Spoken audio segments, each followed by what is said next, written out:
Hello and welcome to my podcast. Do me a favor, subscribe to the John Keim Report wherever you get your podcast. You're watching on YouTube, hit that like button, hit that subscribe button. You can find us there as part of Empire Media. That's AMPIRE. Always much appreciated. Today, I'm joined by three of my young colleagues. We're all about the same age, so you can take that to the bank. Sam Fortier from the Washington Post, Matthew Paris from the Washington Times, and Pete Hailey from NBC Sports Washington. Always enjoy having these three of my colleagues on because I think each one of them gives a different perspective, and I wanted to pass that along to you. Now, this is a podcast I was supposed to run on Friday, but then there was some news that sort of disrupted the plans. With this podcast, we're going to get back to almost all on the field stuff, a little bit of ownership stuff, but mostly on the field. The Commanders report for their spring workouts on Monday, the 17th.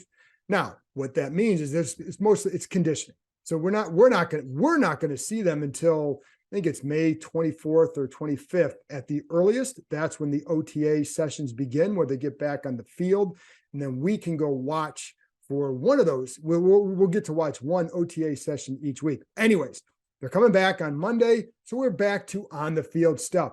The draft, quarterback. What does it signal if they go and draft a Hendon Hooker, for example? What would that signal to my colleagues? We talk about all that. So stay tuned for that. One brief minute about the ownership situation. Until it's signed, it's not final. So even though there's still the agreement, it's not finalized. So when that happens, then that gets sent to the league for approval, sent to the finance committee. But right now, all it is, it's an agreement in principle with the Josh Harris Group and Dan Snyder. But the Canadian billionaire, Steve Apostolopoulos, believes that he still has a shot. So I think until it's signed, sealed, and delivered, then it remains open for someone else to kind of maybe wrestle it away from the Harris Group. The Harris Group does have the highest bid of those two. And so that's where it stands right now. So there's really no update. It's exactly what we talked about the other day, but I just wanted to pass that along. Now, one other thing too, and I've talked about this a couple of times in regards to the rebranding. And I've told you, they're going to have to wait because you can't just come in right away and do it again. That's not how it works. If they wanted to change the name, the one thing I'll say, and I don't know what the new owners, whether it's Harris or Apostolopoulos, would they go out and change the name? I do know people here say they don't think it would happen. However, it would be up to the new owner to decide which direction they want to go. I will caution you, and I will just say that I think regardless of the name, what they have to do is set up a better organization. Because if you go out there and you're still doing, maybe not the off-field stuff, but you're not a good team, then I don't care what the name is. You're going to struggle to root for this team. People struggled to root for them when they were the Redskins the last 5-10 years because of the owner and because it wasn't a good organization. The most important thing here is not the name. It's to set up the right organization. I get the attachment. I'm an Indians fan, getting used to the Guardians, but it's a good organization. So it's a lot easier for me as a fan to go back and follow them. I get all that. But like I said, and I don't know what will happen with the new groups, with whichever new group comes in. If they want to change it, if they want to change it and they want to pay for all that and go through all the hassle again, hey, it's their dime. But I will go back to the number one thing they have to do is set up a good organization. So you guys can not only root for a team that wins, but one that you can enjoy following, just like those of you who are around for the Gibbs era and even the George Allen era. That's what you guys could do back then. That's what people haven't been able to do for a long time, regardless if it was the Redskins or the Commanders. Anyway, so number one priority, set up a good organization, one that makes the fans proud. There you go. Now, stay tuned for my conversation with Sam Fortier from the Washington Post, Matthew Paris from the Washington Times, and Pete Hailey from NBC Sports Washington. The adventure park is ziplining through the trees. It's climbing from platform to platform. It's even an axe throwing competition with your friends. But what the adventure park really is opportunity. Reconnecting with friends and family, accomplishing a challenge, and making lasting memories. So book your visit today and choose your own adventure. Well, always my favorite group. It's Sam Fortier and others. Welcome, others. Thank you. And so for those who don't know, we had something from Ron Rivera that we posted an interview, and it was, I think the description was John Keim, Sam Fortier, and others talk to Ron Rivera. So yeah, well, I was the other, and because Paris Matt wasn't there. Not there. Yeah. Yes, I was at. Matt was absent. At Wizards. Yeah, Matt was. Yeah, he was at the Wizards. So, but anyways, guys, always enjoy when you coming on, and just so people know, if you watch Succession, I think Matt Paris would be one of the disgusting brothers. Do we agree with that? Well, agree with? Okay. Yes, for sure. Who would be the other disgusting brother? Because I'm wondering, like, Paris. I hope your girlfriend doesn't listen to this podcast. Yeah, I was gonna say if there's a disgusting brother here, only single guy here. I'll just put it that way. So I don't know who the other one would be. I mean, maybe Ben. I don't know. I think Ben definitely fits in. Ben and Paris is the disgusting brother. That would be phenomenal. So anyway, I don't know, like Sam, if this is a Succession, you're probably Kendall because of his reliance on. He would be a true media guy, don't you think? Do you think no? Because he'd be a true that media really guy. Hurts my feelings. But he'd be a true media guy. I don't think I have. I don't have nearly the number of daddy issues that Kendall has. No, but from the true media perspective, he's a stats guy. He's a stats guy. Anyway, I guess I can take that. All right. Anyway, I don't want to go off the rails with all that. We all like Succession, and I don't want to spoil anybody if they haven't watched it. But we all enjoy it. I think. Do you enjoy it, Pete? Or are you just you watch it? I like it a lot, but Paris and Sam worship at the altar of it, and I'm just not there. Pete does this thing where if anyone likes anything in culture that's not golf or sports betting, he has to like insult it. So he's like, "Yeah, no, I know about it. I'm cool, but I just don't love it." Yeah, golf, sports betting, and the chain smokers. Let's not. Those are my three pillars right there. There you go. You've got to throw that in there.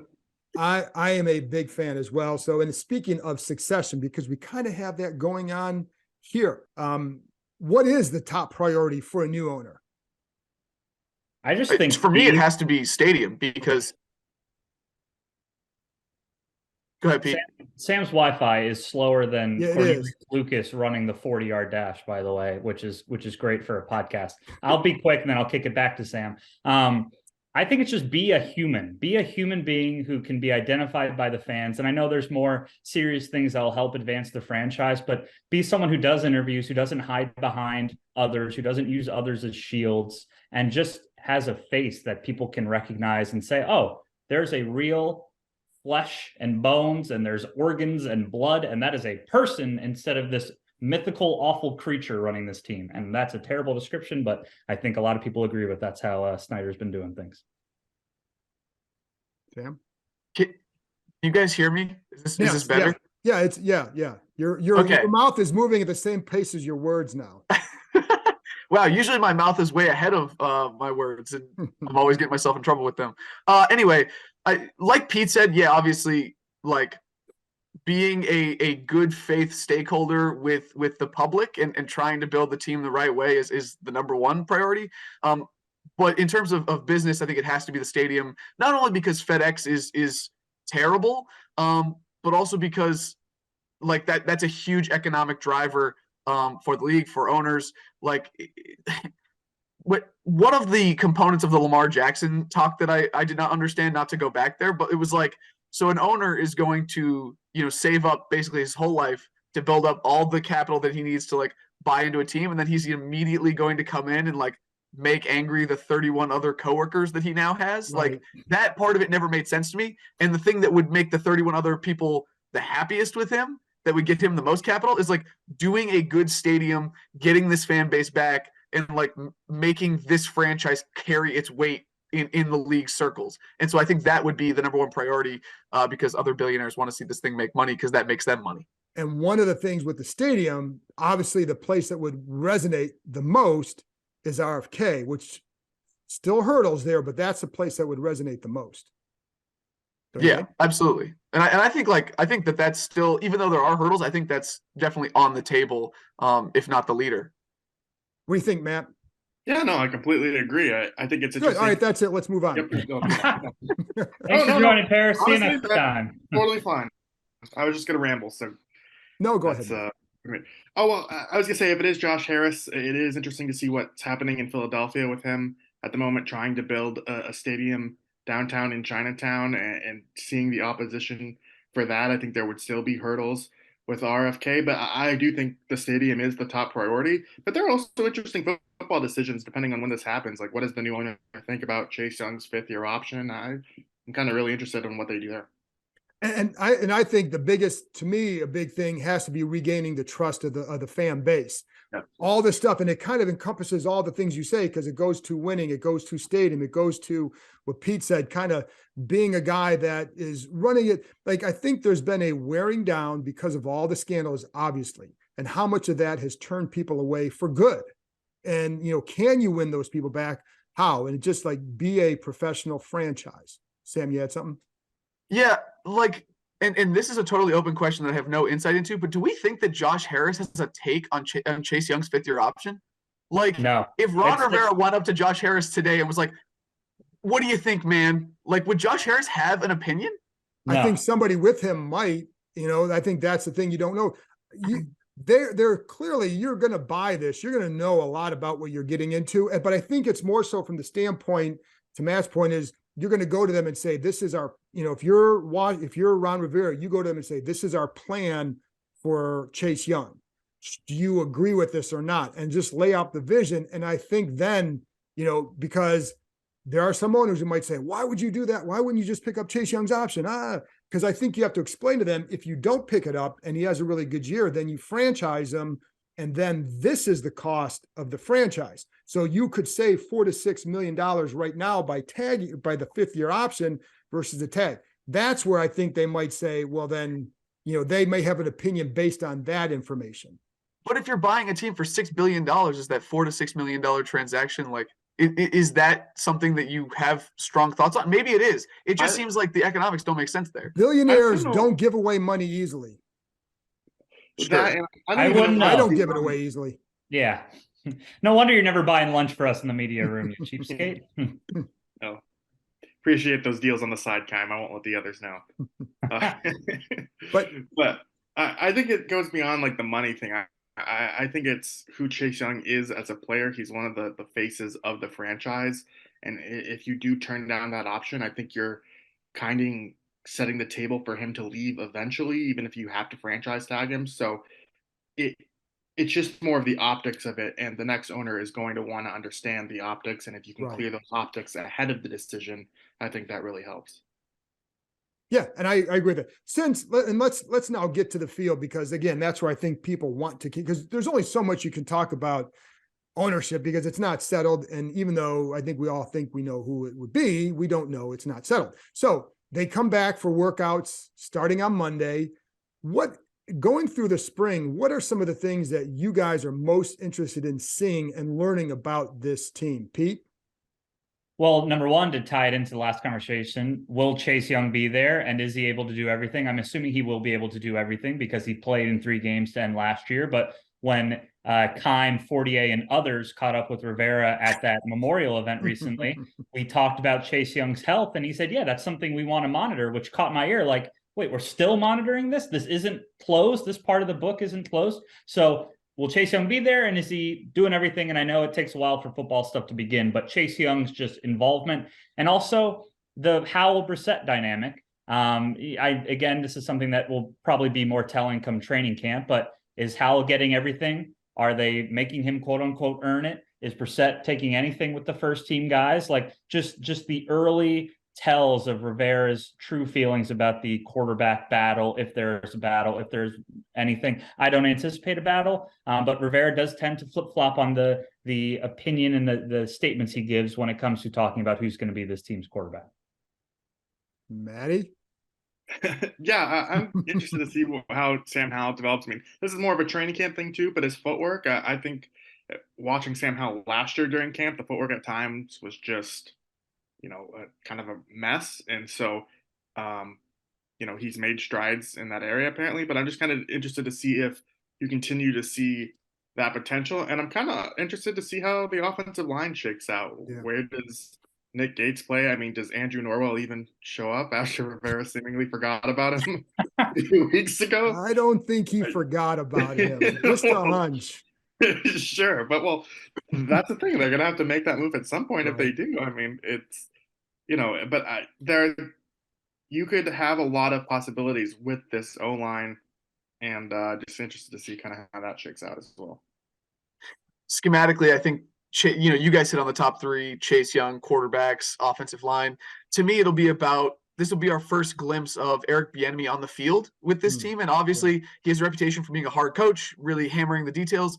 Even in April, like in May, is he still getting after these guys? And how do these guys respond to that? Because Scott Turner was obviously a more laid back, manager type. And I think that if Eric Bieniemy is going to be what? I don't know if that's true, man. I wouldn't say that. I don't know.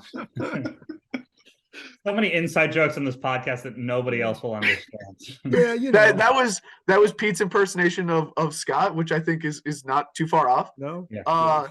And also, like, just how does Eric Bieniemy make all these pieces fit together, right? Like, offensive line, quarterback, that's all really important. And obviously those parts could change after the draft. But I think we know what to expect from Jack Del Rio, and the defensive personnel is probably not going to change all that much. So the offense, how is Eric Bieniemy going to cook? That's the question I have. Yeah, and I'm with you. Like, I'm anxious to see him when we can, because we're not going to be able to watch them or be around them until the rookie mini camp is the first chance we'll be actually around the coaches, which is I think May 12th. May 12th, right? And then the OTA that we can go to is later in May, so we won't see that. But that is something that I'm curious to hear about and to monitor, because it is, and I think just the life that he can inject into this offense and the confidence that players start to gather throughout this process, because I think change will bring some of that. And how much will that help? But then Howell's progression is going to be everything. And, is there anybody else that doesn't show up? Cam Curl, he's up for an extension. Montez Sweat up for an extension. We saw Deron Payne and Terry McLaurin handle that differently last year, and both were eventually taken care of. And of course, just how does going back to Paris, the O-line, how do they transition further into life without Eric Flowers? I think it's a huge question on all of our minds. Can they survive without Eric Flowers? And listen, and for that analysis, we bring in Bill Callahan on the eve of Thanksgiving. And here's a little inside joke on that. So on Thanksgiving, what year was that? 2019. And we have a conference call we didn't have to go out to practice. So it's essentially, you can go be with your family or whatever. And but they said, we'll get a conference call with Bill Callahan. And you're thinking a couple minutes, all you're going to ask about is, did anybody get hurt on the field today? What's the injury report? And then we get through a couple of those and we're like, all right, we're good. And then Pete throws one right down the middle of Callahan's wheelhouse, which is about, like, what would you say? Like, what kind of a season is Eric Flowers having? Well, he knows he loves flowers, and he speaks for like 2 minutes on it. Yeah, Keim was like ready to slice the turkey, and I'm just lobbing up meatballs to Bill Callahan, and everybody's pissed off. I was just trying to prove to him and to the rest of the reporters, this was early in my career, that I took this gig seriously, that holidays didn't even matter to me, but apparently that wasn't like the cool thing to do. No, that was you got fine. There were 3 people that Bill Callahan loved that year: Adrian Peterson, Eric Flowers, and John Keim. That was and I will say, because he would always call my name, he would always like reference my name, like, well, John, and I knew. So there were times I would ask a question just so he would do that, and it would kind of tweak Les Carpenter a little bit, just in a funny way. But I would do, like, I know he's going to say my name, so I'll just do it to tweak Les a little bit, and it worked. So.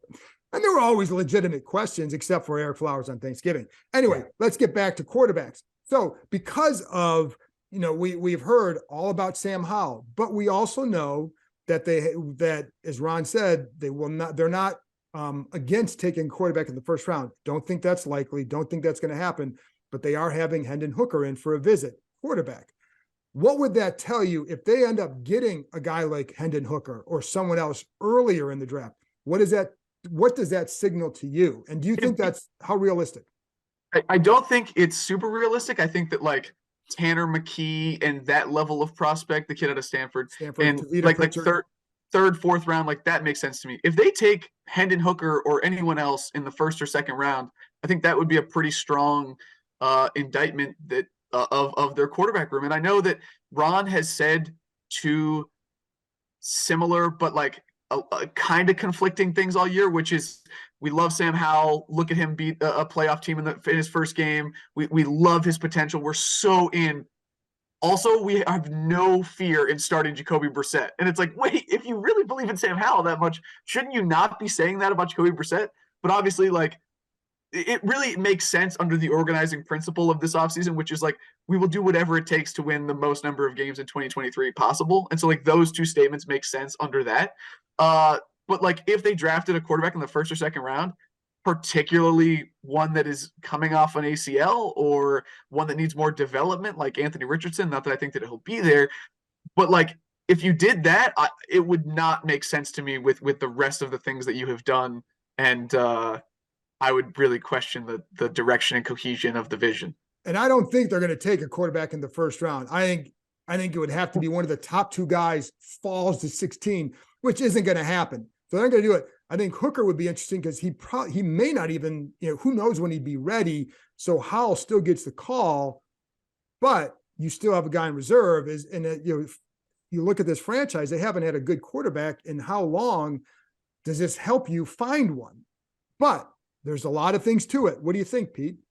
Yeah, I think with Hooker specifically, the ACL injury makes it complicated. I think it's more just to the teams behind Washington in the draft order. Ooh, we're interviewing this quarterback that you guys may really want to get in the 20s or something. If you want to get him at 16, you better jump in front of us. Well, Hooker's not a first round option for them. But maybe his quarterbacks rise, whatever. Like, right. I think it's just, the Vikings, there are some teams behind Washington in the draft order. So it's just creating an illusion. And sure, maybe it's prepping if he somehow gets to the second round at 47, like then the conversation might change. But I think with him and Washington, it's just trying to create some waves around the league, maybe strengthen their ability to trade back when the draft actually begins. I don't think they're going to draft a quarterback on day one or day two because it would make Rivera's previous statements about Howell look foolish, and he doesn't like to look foolish. And also, they need more players who can help right now because Rivera's future is pretty undecided, and drafting a guy who needs to sit around and learn things is not going to benefit him in the near term. I think one scenario I could see is if they traded, let's say they get second round and they trade back or pick up an extra second round pick late, then you could look at that. Well, is that a bonus pick? Then, so like, because I agree with you. I think the other scenarios, I don't see it, but I think if he falls in the third round, which probably is unlikely, but you don't know, or you get an extra second round pick, maybe. But, Matt, what are your thoughts? Yeah, I think there are also concerns with how Hooker also adjusts to the NFL in terms of schematic stuff. I mean, Tennessee's offense, it was really efficient for them, but how does that translate to a pro level? And, the age is also weird. He's older than Jalen Hurts, which is, there are a lot of guys. He just seems like a developmental piece. And while that's maybe interesting, it's not interesting in the first round, and it doesn't jive with Washington needing to win now. So maybe a quarterback later in the draft. But I also think, do you guys think if they take a quarterback in the third or the fourth round, I mean, that's higher status technically than where Howell went. So does that undercut Howell drafting higher if it's a third or fourth round versus a fifth rounder from a year ago? I don't think it does because of how they rated Howell. Right. They think, but I do like. I'm kind of that Ron Wolf philosophy, which is, you always keep taking swings at that position. So what do you think, Sam? Well, I mean, it's nice that they had Howell rated highly, but they didn't take him until the fifth round. Right. But at the same time, like he's been in the league. I think he has shown them something. They've seen him in the building for a year. So it's hard for me to imagine that a guy in the third or fourth round is a rookie, no matter how much they like him, even if he Tanner McKee worked with the quarterbacks coach at Stanford and would have some level of familiarity with like the scheme being implemented and them having a familiarity. I just can't see one of them leapfrogging both Jacoby Brissett and Sam Howell, like the young guy and the steady veteran, no matter who it is. And I think they also like this sort of reminds me of the start Sam Howell crowd, like in week 16 or whatever it was against Cleveland. Like, you have to consider the locker room here. Like, I don't think that like a veteran team that knows that they need to win now is going to be like, would be super fired up to start a rookie quarterback unless he comes into training camp and looks like that dude. Right. And I think that'll be the interesting thing between Howell and Brissett, because what if Brissett just looks that much better, even though they want to see Howell win the job? If Brissett looks that much better, and these guys might say, hey, what do you think, Pete?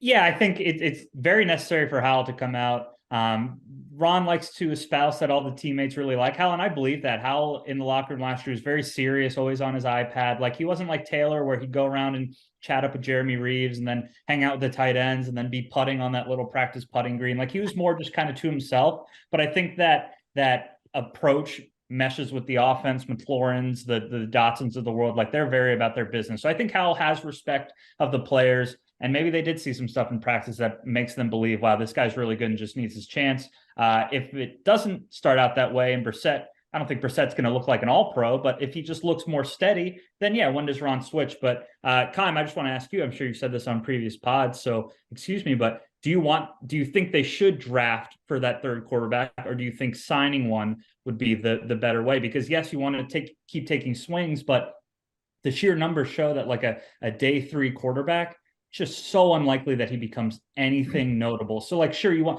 is it just worth playing the lottery because you want to play the lottery, or would you rather take a cornerback there that can help you? I would take a guy that I like. So I'm not taking a quarterback just to take one. If there's one there that you like, which what they did with Howell, what San Francisco did with Purdy, somebody that you like that things could develop in your offense.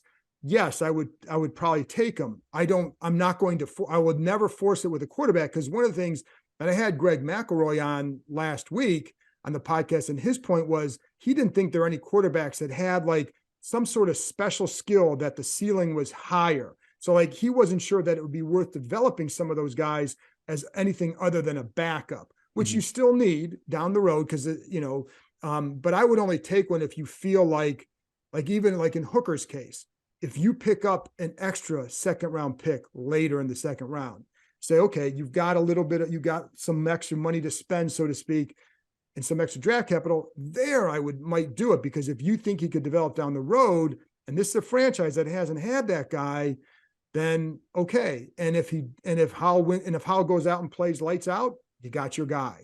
And now you got a backup that either you can trade or work with in that role. And then, who knows? Howell then has to get paid in a few years. Maybe you got your guy, or who knows? Like, there's all sorts of scenarios, but I just like this. I've covered enough really bad quarterbacks here to know that, are you ever done searching for that guy? And the answer here has been, no, you're not, because even when they had guys, they didn't last. So I don't know. What do you guys think? Do you automatically take one? I don't automatically take one. I only take one. I would take one later at the draft. I think they have bigger needs even still in the 3rd and 4th round that I would rather address. Tight end, I think running back, frankly, is a position that they should really look at the draft. It doesn't necessarily even need to be that J.D. McKissick role, because I think Antonio Gibson did that really well last year. So I would look there than just a third developmental quarterback. I think if they've committed to Howell and Brissett, they should just mostly stick with that. But they're going to need a third quarterback, because this team has played more than 2 quarterbacks for the last. They always do. Yeah, so that's life. But I think that's worth it over a guy we haven't mentioned, Jake Fromm. So right, who's always been a practical guy. And Steven Montez was somewhere sitting out there waiting for that call. But it's just calling. I'm gonna make people roll their eyes, but I know like the analytical approach is unless you are convinced that you have your dude, if you have a Burrow or a Mahomes or whatever, you should always draft one. And Right. like, I know that the super like analytical people would say that you take one in the 1st round every year. Like, if you're the Dolphins and you had Tua and you weren't convinced after him, you should have just taken one anyway. I don't know if I go that far, but like it just, when you take Robert Griffin III in the 1st round, and then you take Kirk Cousins a little bit later, Kirk Cousins ended up panning out. Or like with the Patriots, and I know that obviously Tom Brady's a super aberrational example, but like they had 3 or 4 quarterbacks and they drafted a couple late before. But I just think you can never take enough swings. I think there are a bunch of positions like that, corner, receiver, like Edge you can rusher. always use more. But like quarterback is the most important position in the game. So like Keim said, like if you even like the dude a little bit and you're in the 6th or 7th round and you had like a third on him, which I think is what the Patriots had on Brady, like I just don't think that you can pass them up for nothing. Right. I agree with that. I definitely agree with that. And again, it's the Ron Wolf philosophy. It's how they ended up with Aaron Rodgers when they had Brett Favre and, and they, Jordan Love. I mean, it's that same philosophy. So we only got about 5 minutes left. Is there a position where, looking at the first round, first couple picks, what do you think? Where do you think they go? Is there a surprise? Because I think we all look at O-line and cornerback, but is there a surprise position you might anticipate in those first couple rounds?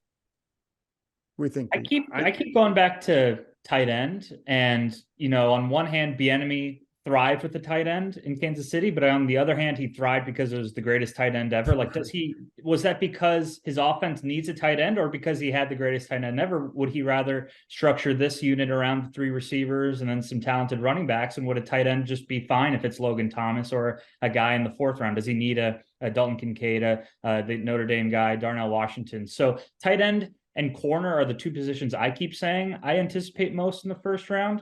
But as I get closer, I begin to wonder, what does Bieniemy value the tight end position as, and will he force it because he doesn't have Kelsey here? So the tackle position is interesting. I don't know if, it feels like there's 2 who are worthy of like the top 10, top 12 picks, and then maybe some who are in the 20s, and the Commanders are kind of right in between. Would they reach? Would they want to trade back? So, but I feel great about one of those 3. And if it's not one of those 3, that would catch me off guard for sure. Matty P? Yeah, I've kind of been saying all along, if one of those tackles falls, do they, jump on it? Charles Leno is fine, but you can cut him at a very affordable number. I think they would save $8 million doing so. So, that's a position I would look at rather than just, that's part of the offensive line. But I think when we talk about offensive line, we mean guard or center. Oh no, I think all of them. Yeah, sure, but but they have. If they don't take one in the first round, they'll be fine with Charles Leno. Right. I think it gives them some insurance. They can go in any direction. Sorry, Matty P.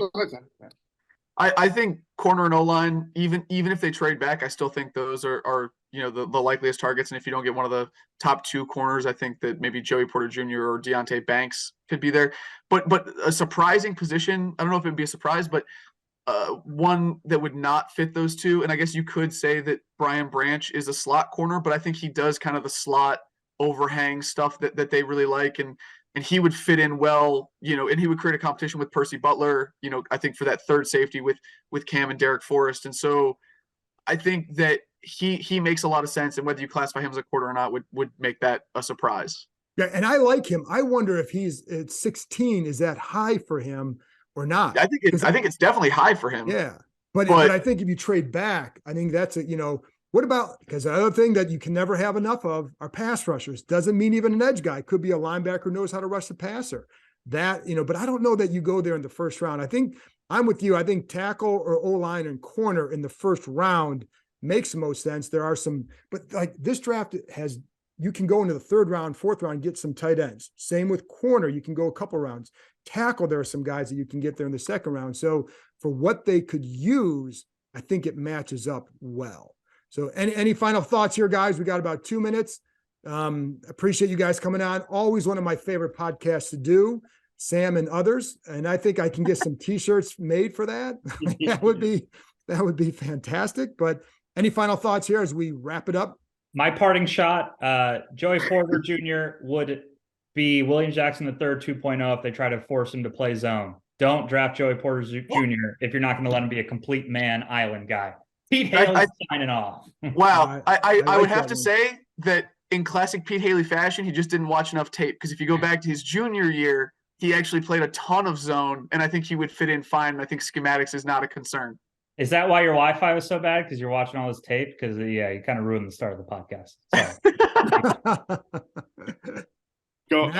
My parting shot, going back to the ownership stuff real quick. If Stephen Apostolopoulos buys a team, I think we should call him the Greek Stephen A, and we can play it up as a caricature of Stephen A. Smith, but a Greek version, and do an eccentric Greek accent. There we go. All right, Paris. All right, way to finish that on a high note there, Paris. That's incredible. Sam, good Yeah. luck topping that. My, with your parting shot. My party shot is no one brought it up except for Keim, but I have a green jacket on, I have a green poker hat on, and I have the green lights on because with all this ownership talk, I woke up feeling like money. All right, there we go. That was That's the another bit. Pete, I appreciate your final parting shot there. Thank you. Anyway, great stuff, guys. Always enjoy it, and you guys are the best. So appreciate you coming on. Keim, we love you. Anytime. I don't know if I'll go that far. I will. I will go that far.